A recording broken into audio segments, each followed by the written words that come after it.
Assalamualaikum students, you are watching Discovering English with Bakar Ahmed and I'll deliver lecture on adjective. Adjective क्या होता है? Adjective describes करता है या modify करता है नाउन और प्रोनाउन को इन अ सेंटेंस। अगर एक सेंटेंस के अंदर आपका नाउन या प्रोनाउन आ रहा है तो एडजेक्टिव ने क्या करना है, उसको मॉडिफाई करना है, उसको स्पेसिफिक बना देना है। उसके मतलब quality, size, shape, duration, feeling, contents, उनके ये सारी इन्फॉर्मेशन देगा अबाउट नाउन और प्रोनाउन के मतलब या तो ये हमें इन्फॉर्मेशन देगा या उनकी क्वालिटी के बारे में बताएगा, उनके एट्रीब्यूट्स के बारे में बताएगा जिसको ये मॉडिफाई कर रहा है। या ये फिर आंसरिंग करेगा तो question what kind, how many, which one, how much. For example the team has a dangerous batsman.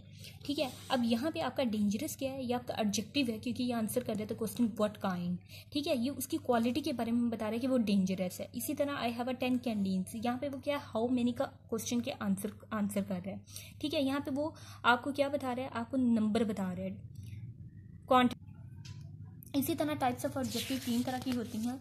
First of all आपके पास डिस्क्रिप्टिव एडजेक्टिव होती है। जो डिस्क्रिप्टिव एडजेक्टिव होती है, जो सिंपल एडजेक्टिव होती हैं, वो सारी की सारी इसी ग्रुप से बिलोंग करती हैं। ये जो एडजेक्टिव होते हैं वो आपको इन्फॉर्मेशन बता रहे होते हैं या एट्रीब्यूट्स बता रहे होते हैं नाउन या प्रोनाउन के मतलब, जिनको इन्होंने मॉडिफाइड करना होता है। इसको क्वालिटेटिव एडजेक्टिव भी कहते हैं। फर्स्ट ऑफ ऑल आपने लफ्ज एडजेक्टिव नहीं बोलना, यहाँ पे आपका डी प्रोनाउंस नहीं होगा, लफ्ज एडजेक्टिव होगा।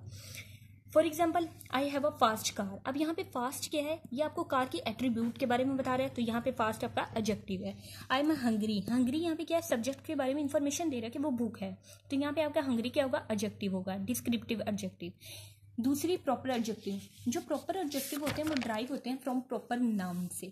लेकिन जब एक प्रॉपर नाउन को हम मॉडिफाई कर रहे होते हैं, उसके बारे में कोई स्पेसिफिक चीज़ बता रहे होते हैं, तो फिर वो आपके प्रॉपर एडजेक्टिव बन जाते हैं, क्योंकि वो स्पेसिफिक हो चुके होते हैं।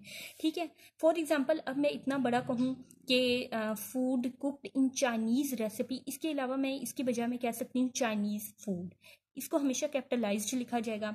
इसी तरह दूसरी examples, American cars are very strong, तो यहाँ पे अमेरिकन्स क्या हैं, ये आपके हैं प्रॉपर नाउन से, लेकिन इन्होंने क्या कर दिया है, इस नाउन को मॉडिफाई कर दिया, तो फिर ये आपके एडजेक्टिव होंगे।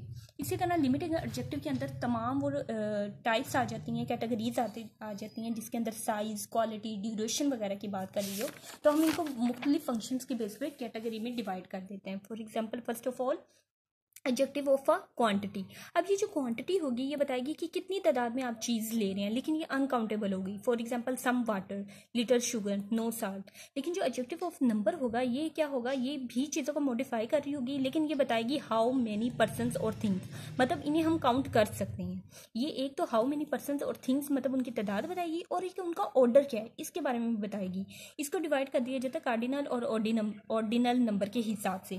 कार्डिनल क्या होता है, जिसमें आप 6 बॉयज 20 स्टूडेंट्स इस तरह करके लिखते हैं, लेकिन जो ऑर्डिनल होता है उसमें आप th का इजाफा करते हैं, जैसे 5th student, 3rd stanza, 1st position. ठीक है, उसके अलावा नंबर और न्यूमेरिकल ऑब्जेक्टिव्स जो होते हैं उनको आप फर्दर डिवाइड कर देते हैं 3 पार्ट्स में। सबसे पहले डेफिनेट एडजेक्टिव, जो डिनोट करते हैं एग्जैक्ट नंबर में पर्सन और थिंग्स को बताते हैं, एग्जैक्ट अमाउंट बता दे, 2 बर्ड्स 10 बुक्स, तो ये आपका डेफिनेट एडजेक्टिव होगा। इनडेफिनेट एडजेक्टिव कौन से होते हैं, जो आपको डिनोट नहीं करते एग्जैक्ट नंबर, जैसे मैनी मैन, अब एग्जैक्ट तादाद नहीं बताएगी, तो ये इनडेफिनेट एडजेक्टिव होंगे। डिस्ट्रीब्यूटिव एडजेक्टिव कौन से होते हैं, which is always taken singly, जैसे everybody, each person, either way. उसके अलावा कुछ एडजेक्टिव्स को उनकी क्वांटिटी और क्वालिटी के हिसाब से भी डिवाइड किया जाता है। For example adjective of quantity, अब इसमें क्या है कि आप इसको मैयर नहीं कर सकते, इसलिए आप इनके साथ सम और नो का लगा के इनको एक्सप्रेस करते हैं। लेकिन एडजेक्टिव ऑफ नंबर में क्या है कि ये भी आप करते वैसे ही हैं, लेकिन ये काउंटेबल होती हैं। जो आपके एडजेक्टिव ऑफ क्वांटिटी होती है उसको आप काउंट नहीं कर सकते, और एडजेक्टिव ऑफ नंबर को आप काउंट कर सकते हैं। जो डिमॉन्स्ट्रेटिव एडजेक्टिव्स होते हैं वही किसी नाउन या प्रोनाउन की तरफ इशारा करना, इनको डिमॉन्स्ट्रेटिव एडजेक्टिव कहते हैं। लेकिन आपने डिमॉन्स्ट्रेटिव प्रोनाउन के बारे में पढ़ा होगा, लेकिन अब यहाँ पे डिमॉन्स्ट्रेटिव एडजेक्टिव आ गया है, दोनों में डिस्टर्बेंस क्रिएट हो जाती है। तो इसमें फ़र्क क्या है रखना है कि जो आपका डिमॉन्स्ट्रेटिव प्रोनाउन होता है वो अपने बाद में नाउन नहीं लेता, लेकिन जो एडमिन जो आपका डिमॉन्स्ट्रेटिव एडजेक्टिव होगा वो अपने बाद क्या लेगा, नाउन को लेगा, क्योंकि ये उस वर्ड से पहले आएगा जिसने इसको मॉडिफाई करना है। फॉर एग्जांपल दैट बिल्डिंग, अब यहाँ पे अगर डिमॉन्स्ट्रेटिव प्रोनाउन होता तो यहाँ पे फिर बिल्डिंग नहीं आना था, this is so beautiful decorated, लेकिन ये डिमॉन्स्ट्रेटिव एडजेक्टिव है तो इसने क्या करना है, उस नाउन से पहले आना है जिसको इसने मॉडिफाई करना है। दिस कार इज माइन, तो यहाँ पे दिस जो है वो आपका डिमॉन्स्ट्रेटिव एडजेक्टिव है क्योंकि ये कार को मॉडिफाई कर रहा है। इसी तरह पोजेसिव एडजेक्टिव, अब पोजेसिव एडजेक्टिव क्या करते हैं, ये पोजेशन के ओनरशिप को या बिलोंगिंगनेस को जो है वो सजेस्ट करते हैं, जैसे my, his, her, on, their, you, ये क्या है पॉजेसिव एडजेक्टिव्स हैं। अब फिर वही क्वेश्चन कि पॉजेसिव प्रोनाउन और पॉजेसिव एडजेक्टिव के दरमियान फर्क कैसे किया जाए। तो जो पॉजेसिव प्रोनाउंस होते हैं वो एंड पे नाउन नहीं लेते, लेकिन जो पॉजेसिव एडजेक्टिव होते हैं उनके बाद नाउन का आना जरूरी है, क्योंकि उन्होंने इसी नाउन को तो मॉडिफाई करना है, इसी नाउन को उन्होंने स्पेसिफिक करना है। This is my shirt. अब यहाँ पे जो शर्ट नाउन है इसको मॉडिफाई किया जा रहा है माई से, तो यहाँ पे ये माई क्या होगा, पॉजेसिव एडजेक्टिव होगा।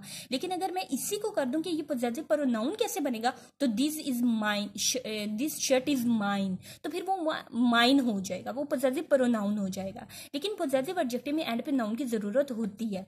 इंट्रोगेटिव एडजेक्टिव में भी वही कि क्वेश्चंस के लिए होते हैं, लेकिन ये भी फॉलो होते हैं किसी नाउन और प्रोनाउन से। वही फर्क आपने वाज़ा कर देना है इंटरोगेटिव प्रोनाउंस और इंटरोगेटिव एडजेक्टिव के दरमियान, कि इसमें क्या होता है कि इसमें इस जिस लफ्ज़ को हमने पॉजेसिव इंट्रोगेटिव एडजेक्टिव बनाना होता है उसके बाद नाउन की हमें ज़रूरत होती है, लेकिन इंट्रोगेटिव प्रोनाउन में ऐसा नहीं होता।